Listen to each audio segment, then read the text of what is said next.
Huh? Good morning. There I am. Here I am. Hey, we did a bunch of spring cleaning yesterday at the house.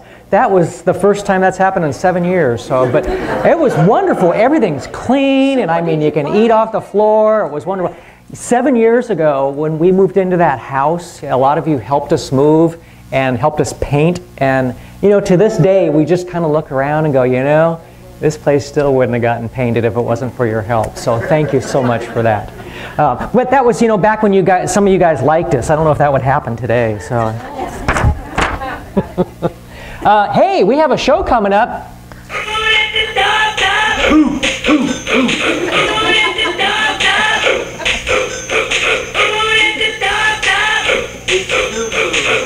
Oh, okay. That was just a prop to remind you that we have a show coming up. And of course, in the Entertainer, we have a nice ad and an article. Thank you, Lori. Articles from Jan, ads from Lori. And in the New Spirit Journal, which is a Northwest, boy, interesting noise there, is a wonderful publication. And we have a nice ad on the second page in color. So that's truly wonderful, too. Lori's doing a great job. Thank you so much for that. And so is everybody else with all their hard work on the Northwest Healing Spirit Expo. And that's April 12th and 13th. And guess what? We do this once a year. We do not have services here. Once a year, no services here on the 13th. April 13th, we will have services there at the Expo. So just remember, don't be here on April 13th because we have our services at there on the 13th. Okay? Okay. Are we going to do that at 9? Yes. Are we going to do it at 9 again? Okay. Okay. Huh? Yes. Seating is limited, and when we hit the legal It is. for that room, we're done. Yeah. So you'll miss. So don't be late. Yeah. Yeah. We do only. I think last year we had a lot of people there. It was certainly over 100. It was standing room only. Yeah, we can't do Yeah. that again because of fire code. Yeah. Yeah. The code will get us. So there we go. It'll be out in the hallway, and people have to relay things to you. Hey, May, if May's here, May could be out in the other room, you know, doing sign language for everybody. But then they'd have to be able to read sign language, huh? Well, there is YouTube. There is always YouTube. Hey, you know, I got conclusive proof that, you know, when we get to be our age, there is a reason why we forget things. And I have said this for years, that it's just we've got so much stuff up here. The only way to get one more thing in is to have a Control-Alt-Delete, and one just falls off so we can get another one in. Proof. And we said it on the internet, so it must be true. So, okay. Ooh, I already did the no service here. And babysitting. You know, Alexis does babysitting. You know, Alexis takes care of the kids in the back every day, every Sunday. Yeah, I noticed that. She used to. Now her younger sister. So now her younger sister. See, it just kind of goes in the did start with Nikki. That's right. If it wasn't for the Morrisons, we would never have any daycare. So just keep having grandkids, and we'll be fine. So, but anyway, she does do babysitting, and she'll give you you know, for 3 or more. Gosh, even 2 and 3 you get breaks. So you know, round up the neighbor kids or something. So you get a good deal. She needs the money besides. Okay. We do have a couple patron saints. One is George Carlin, one is John Lennon. And John, life is what happens while you're out making other plans. We've heard that before. But it's still true. And George, you never know what George is going to say. Just because you got the monkey off your back doesn't mean the circus has left town. So, I believe that one. I do believe that one. Qigong every Sunday morning. St. Patrick's Day is tomorrow. That's why Jan and I are both having green on. Isn't that amazing? So, of course, since my family was from the southern tip of Ireland, I suppose that's appropriate. Drumming circle on Wednesday? Tuesday, yes. Tuesday. Yeah, I can't see. T-U-E is Tuesday. Got it. Drumming circle on Tuesday. Mind shifters on Wednesday. Talk to William and her. So, yeah. Yeah, her too. Her too. So. I did see a bunch of information on the back, and Michael Rice is coming to town, so he has got like 6 free lectures, so take advantage of that, and also do the big lecture on the Saturday. It'll be wonderful. We haven't, how long has it been? It's been 5 years? 3 years since he's been here? When is he coming to Okay. town? May the 4th. Through the 10th. And he's going to do Sunday service and a workshop on the same day. And he's going to do Sunday service and a workshop on the same day. Okay. Yep. Intuitive development on Thursday with Janice. And thank you next Sunday, Josie, for communion, because you're on here. Okay. Did I do all 50 states are listed across the top of the Lincoln Memorial on the back of the $5 bill? No?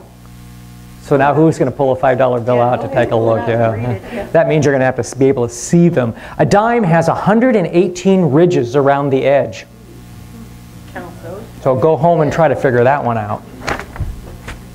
All right. What if we end with one more, one less? It's free. Things that make you go, In prosperity, our friends know us. In adversity, we know our friends. We will either find a way or make one. Doggone it.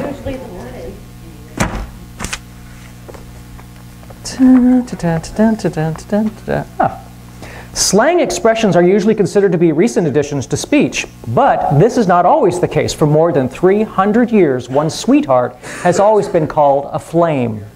This usage developed because French poets often needed a term to rhyme with aimer, their word for love.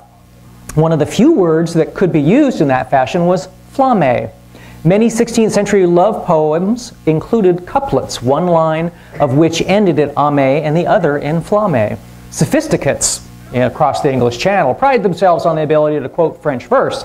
Constant association with aimer and flamme led them to begin using the latter term to stand for the object of one's love. At least as early as 1650, friends refrained from calling the volunteer fire brigade when a young fellow became excited about a flame. Cute. Okay. On 6-sided dice, the opposite side always add up to 7. 7. I didn't know that. So I don't know dice. I don't do dice. More terrible cat jokes. What do you use to comb a cat? A catacomb, exactly. Yeah, of course. I had to give prizes for people to come up with the right answer as fast as I can. Why did the cat run from the tree? Because it's afraid of the bark. My goodness. Why is it so hard for a leopard to hide? What? Did you hear Mary's answer? No. She said because it was a dog leg. That's not bad. That's not bad. Yeah. I'll give you an honorable mention for that one. Why is it so hard for a leopard to hide? He's always spotted. That's exactly right. You're good at this. You're good at this. So.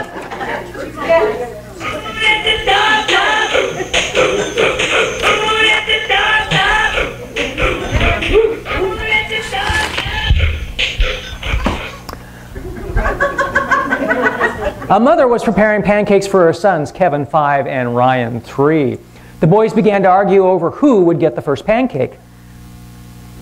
Their mother saw the opportunity for a moral lesson.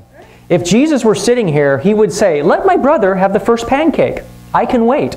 Kevin turned to his younger brother and said, "Ryan, you be Jesus." You betcha. You betcha. Okay. Am I going to be able to do this one? I got to figure out how to do this one as I'm doing it. A new priest born and raised in rural Alberta came to serve in a city parish and is nervous about hearing confession. So he asked the older priest to sit in on a few of his sessions. The new priest hears a couple of confessions, then the old priest asks him to step out of the confessional for a few suggestions. The old priest suggests cross your arms over your chest and rub your chin with one hand and try saying things like, "Yes, I see," and "Yes, go on, I understand." The new priest crosses his arms, rubs his chin with one hand, and repeats all the suggested remarks to the good old priest. The old priest says, "Now, don't you think that's a little bit better than slapping your knee and saying, 'No, what happened next?'"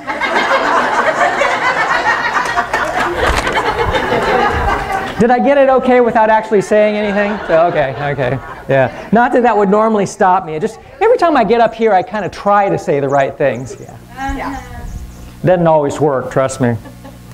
That's why I get rolls from the eyes of the Janice in the back. Or one of these things. Good morning, everyone. It's time to pass around the communion calendar thingy again. If you want to sign up to get the communion ready, we use every Sunday. There's a sign-up sheet for that. You want to just put your name on the Sunday that you can do it. And I'd like to see if we could fill up April. I need to give it to Josie so she can get it on the calendar. So I'm going to go ahead and pass that around. Also, I've been talking about bringing in donations for the silent auction. And this is an example that I did up as to kind of what we're looking for. You don't have to put it together like this, but I'm just giving you an idea of some items that can be used. This is a painting that I did. There's a book. It's kind of a theme of angels, as you can tell. There's a Doreen Virtue book underneath Angel Medicine, a couple of little angel statues, and then down on the bottom I have a celestite, or Celeste, yeah. I said it right. There's Celestine or Celestite. You can say it two different words, two different ways. Anyway, it's also a stone that is kind of used for connecting with angels. And I've got a little piece of paper down there that kind of describes what it can be used for healing as well. So this is kind of just giving you an idea of what we're looking at for the silent auction items. So hopefully that helps. Leave that there. And then I'm going to turn it over to Joe. Also, we need to start collecting them as soon as we can for the next couple of Sundays because time is getting shorter and shorter, and I need to get a count of how many items that we're going to get. And Valerie, if people don't have like 4 or 5 items that go together, but they think it's spiritual, just bring it in. Oh, yeah. Yes, Absolutely. exactly. Yes, exactly. And there's some people who have mentioned that they're going to do like some things already that they've told me that they're going to do. So yes, if you have items, one item at home, but you don't have something to put it together with, bring it in and we'll put it together here as a package. Thank you. How's everybody today?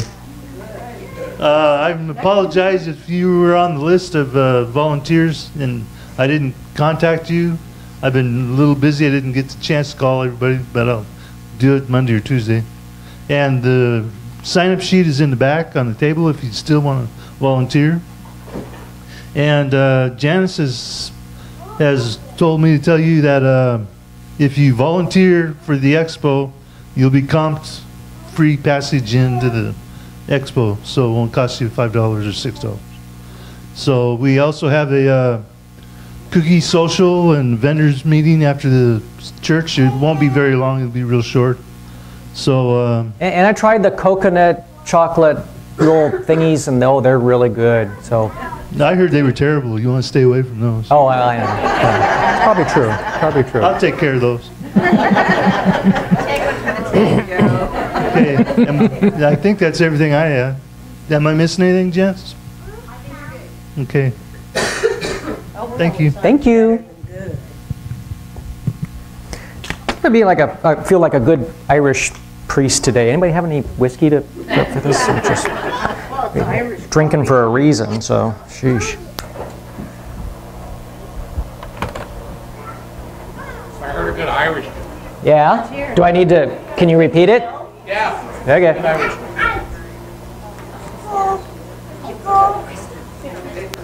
Yeah, here's a good Irish joke.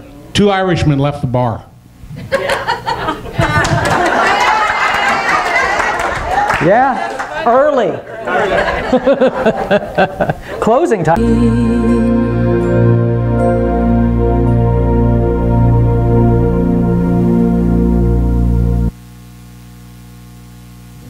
Hi. Jan's not quite ready, so I've got to stall for just a minute. Bill has 1 placard. I have.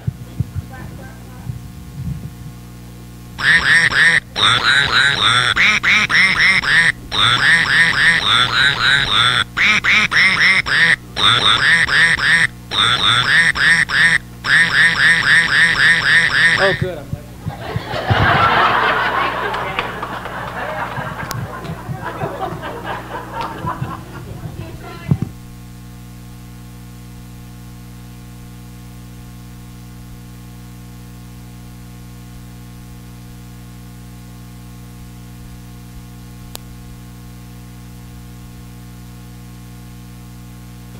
And you pray for me, I'm sure. We have flyers for Expo and little reminder cards. Hand them out, hand them out. Make sure everybody's got one.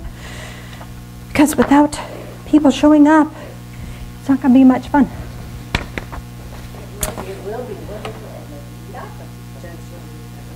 Yes, please. Thank you.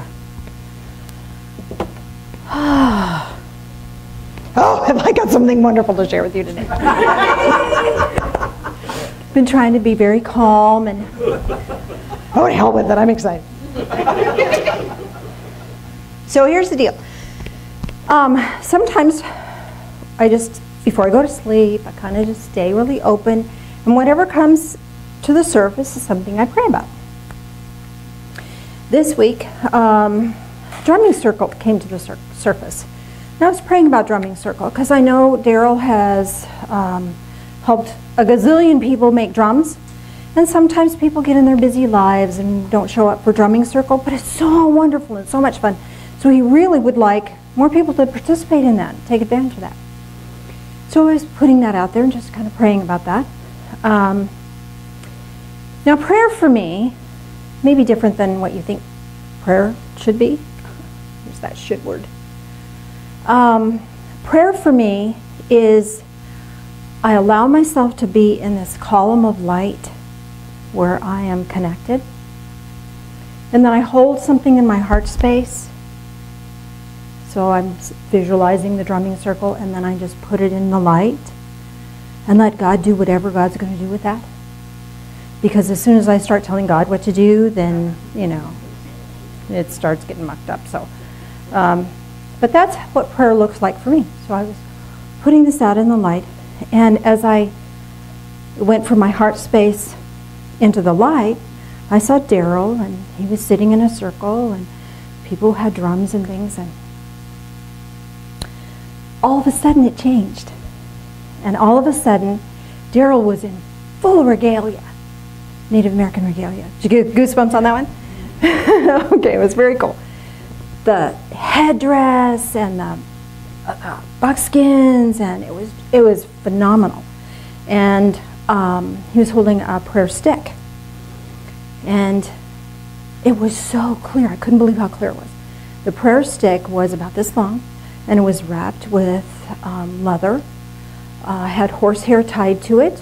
Had buffalo hide on the top of it, or attached somehow. Somehow I knew that inside they had carved out a little hollow and had put in a wolf tooth and an eagle talon before they wrapped it. And then the wrapping had this beautiful beadwork down there. It was just phenomenal. And it felt as if Daryl was leading people on a shamanic journey. It was just really cool. And then all of a sudden, as I was watching, Eagle Grandfather stepped back away. So then it was just Daryl and Eagle Grandfather in the full regalia. And I think some of you know that Eagle Grandfather, I've visited with him once before. And he was the one that helped change my mind, or totally shifted me out of what the Bible is all about. And in that vision, he had an open Bible, and he said, if you look at the Bible with eyes of darkness, you'll see darkness. And his eyes were just black. And he said, but if you look at the Bible with eyes of light, you'll see light. And his eyes glowed, and he looked at the Bible, and the words on the page began to glow, and they floated up out of the page and floated across and into my heart. And I've never looked at the Bible in the same way since. Since that time, I just see it differently. It's not about punishment, and it's not about how terrible you are as a human being, but it's a guidebook on those who are on a spiritual path, and it's an encouragement and a foundation, a stalwart, something to help you in times of distress. So that was my first experience with Eagle Grandfather. So this was the second one. And as he stepped back from Daryl, his headdress, was this full eagle feather headdress. And where each eagle feather went in, or maybe every other one or something, was a medallion made out of hammered silver, looked like hammered silver. And this center was a turquoise, and there were turquoise around that. Such vivid detail, all of that. And then the beautiful buckskin that he had. And he didn't look at me this time, which was probably a really good thing, because it was pretty intense as it was. And then he said, let's go, let's take a little walk. And I thought, okay, cool. So he took me to this place that was, it was like an open field,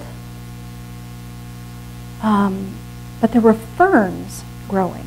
And ferns don't grow in an open field, not in real life. But these were just lush ferns. And it was light, but there wasn't really sunlight. Maybe that's why they were growing, because they wouldn't be damaged by the light, by the sun, intense sunlight. And he had me take breath. And the air was so fresh. It was so clean. It was just unbelievable. And I took a few deep breaths of that. And I said, why is this air so fresh? I said, oh, it's because the plants are giving off oxygen and absorbing the carbon dioxide. And he just smiled, you know how somebody who knows more than you do smiles, knowingly. And he said, no. Well, yes, but no. Part of it is because there is no lingering doubt here. And fear does not exist here. So I just took a few more deep breaths of that air that had no doubt and no fear. It was just pure and refreshed. It really, really refreshed my soul. So we were walking along, and as we were walking, where I walked, the ferns weren't. There was just this little narrow path. And so I asked, is this my path? And he says, well, yeah, this is your path. And I said, okay, cool. And there was somebody just barreling through the bushes, just trudging right along. And I said, what are they doing? He just smiled. He said, they think they're making their own way. I said, okay. He said, they'll come to a point where they realize that it would be time for them to find a path. And just a knowing smile, and it was all okay. It was all good. They weren't hurting the ferns at all. They were lush and vibrant and alive, and it didn't bother them at all. And I saw somebody else who was walking their path, and they were just walking, just right there, barely taking a step. And I said, so what's with this person walking their path? And he said, they're just getting started in trusting the path. They're just getting started in trusting the path. And they're going to get it. They're going to get it. And what was interesting is the path that I was walking on, I could see a few feet ahead of me. And as I got closer, then the ferns would part and I could go further.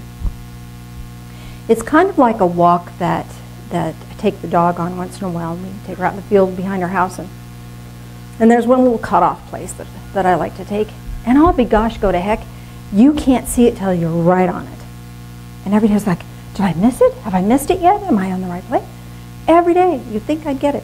Finally, somebody threw a big stick, and I thought, oh, it's just in front of the big stick. So I moved the stick. So I just have to walk by. It's there. It hasn't gone anywhere. It's going to be fine. So I have to remind myself every day when I take that walk. We humans are so silly, aren't we? So it's kind of like that. And there was another person walking along, and they kind of had a similar pathway to mine. And he said, watch this. And we kind of walked along, and pretty soon our paths seemed to merge. As the path was a little wider, we were walking together. And then it came to a point where their pathway veered that way, and my pathway went this way. And he said, And this is the time when humans sometimes struggle. Because we want the paths to stay united. But they're not meant to. They came together for a time to serve a purpose. And it was a beautiful purpose and a wonderful thing. But now it's time to let that other person go and walk their own path. And you walk your path. They're not walking a wrong path. They're walking their path. And the time you came together was beautiful and it was blessed. But that time has come to pass. And so now you can struggle at who's going to let who go first. And you can struggle at who has to be angry with the other to let the other one go. Because sometimes friendships are like that.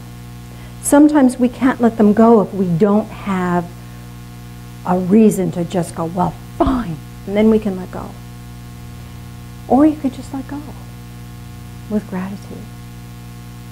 It's hard. It's a hard challenge for human beings to do this. It's hard for us to walk our path, share it with someone deeply and intensely and beautifully, and then let them go. And how you deal with this crossover is up to you. And they may be the one that thinks they have to make it an angry thing, or make it about a sad situation, or make it about some mistake you may have made. It isn't about that at all. It's about them trusting their journey and you trusting your journey. I find it really interesting that I don't tell Phil what I'm going to say before I come up here. And the song that he picked was The Journey. What a journey it has been. So then I asked Ego Grandfather, I said, so when we let them go, it seems like that's such a sad thing. And he said, no, it's a joyous thing and it's a joyful thing because they're following exactly where they need to be closer to me, not closer to you. And if you're selfish and want to hang on to them, then they can't get closer to me. Or if you abandon your path and walk on their path so that your path can be together, then you've abandoned your connection with me. Thought that was pretty profound. And the further you go down that pathway, as your pathways diverge, the harder it is to see what you ever felt you had in common with that person, or why you were friends in the first place, because they are so different than where you are. And that's okay, and that's normal and natural. So it is with some work, so it is with family members, so it is with choices you've made in the past. Sometimes you choose a path, and this is what you're going to do, and then that path is no longer going to lead you where you want to be. And it's time to let that path go and move into a different path and know that the path that you're walking is in harmony with your divine source. It's in harmony with your soul's choices. Even though it's hard. It's hard. It's hard to let others go. It's hard to let the past go. It's hard to let what we think it should look like go. It's hard. Humans struggle with that. So I asked, I said, so what could help us make that easier? I said, breathe. Breathe in that air that has no doubt, that has no fear. So I said, Ego Grandfather, will the pathway always have this lush green foliage? And he said, no, sometimes it doesn't. Follow me. We walked a little further, and the land was really, really barren. And I thought, how can anyone survive in this barren wasteland? And he said, watch this. And as we took a step, the energy just resounded. You didn't need the nourishment of the plants because the nourishment was already within. He said, even though it looked barren, it wasn't. The air around was alive. The ground was alive. And the foliage that life force was already within. We saw some mountains in the distance, and I said, "So we go, grandfather, tell me about the mountains." And all this time, I'm falling asleep. And so it's like, "Oh, I'm sorry, Eagle grandfather, I'm falling asleep." He said, "That's all right. We'll just put it on pause." I'd wake up a few hours later going, "Oh, okay, where were we? What were we doing?" And he'd share some more with me. So he took me to the mountains. And I said, "So what are the mountains about, Eagle grandfather?" And he said, "These are those pinnacle moments when life shifts." I said, "Tell me more about that. I don't understand that." And he said, "There are times in your life when your journey has a big, huge, profound shift. Not just a changing of a pathway, but a total makeover. Total energetic makeover. And when you get to that space where there's a total energetic makeover, all that you were falls away, and you're left standing on this mountaintop. And as you're standing on this mountaintop, you get to see and understand where you are, where you've been, and where you're going. And when you're at that pinnacle, when you're at that peak, you can see others that are on their peak. And you can commune with them, heart to heart, soul to soul, spirit to spirit, energy to energy. And when you commune with them, it's an opening of your heart space and an opening of your awareness and an opening of your intuition in a whole different way. Not out of sorrow, not out of hardship, not out of worry or fear, but out of, well, okay, I have no answers, but here I am. And there'll be a person on that peak over there. Here I am, I have no answers, but I'm here. Same thing with all these people having these peak experiences. I said, "Eagle grandfather, what's a peak experience?" He said, "Sometimes a peak experience is the pits." I love his great sense of humor. And I said, "Well, tell me about that." And he said, "Sometimes people have terrible health issues, and then they find themselves on the peak." Okay, here I am. Sometimes people have terrible relationship issues. They find themselves on the peak. Well, here I am. I survived. Don't know where I'm going. Don't know what it's all about, but here I am. Sometimes people have career shifts and changes. What they could do a month ago, they can't do anymore. Either some tragedy happened or some shift in their work, and they no longer can do that work anymore. It's when you get to that place where, okay, I don't know what I'm doing, but here I am, and I'm okay. That peak experience is when we get to the place where I'm okay with that. Even though it sucks, even though it's the pits, even though it's really hard, when we can get in that place where, oh, yeah, I'm okay with this, I'm okay. Then we're having that peak experience. And he said, when you have that peak experience, then the floodgates of love open. And when the floodgates of love open, here's what it feels like. I got this big whoosh. It was so wonderful. It was like finally feeling, settled. I didn't have to struggle. I didn't have to push. Didn't have to fix it. Didn't have to make it right. I could just be. And he said the challenge is for you to hold on to that feeling, because the pinnacle is where we want you to live. And let the mountain move with you. Let the mountain walk the path. And you just stay on the mountain. Stay on the peak. I thought, I can't get my head around that. How can a mountain walk the path? He kind of smiled a little bit. He said, now look at the base of the mountain. All of a sudden I looked down, and the mountain was floating in a cloud. I was like, oh, so then the mountain can maneuver, and I just stay in this place of okay. I said, but Eagle Grandfather, not that I would whine, but I did. There are things that we have to do. And he smiled, and his knowing smile, and he says, yes. And you can do that from this peak, from this pinnacle. You can do that from the height of the mountaintop. I said, well, how do we do that? And he said, with your intent, with your love, and with your will, and with your joy, and with your compassion.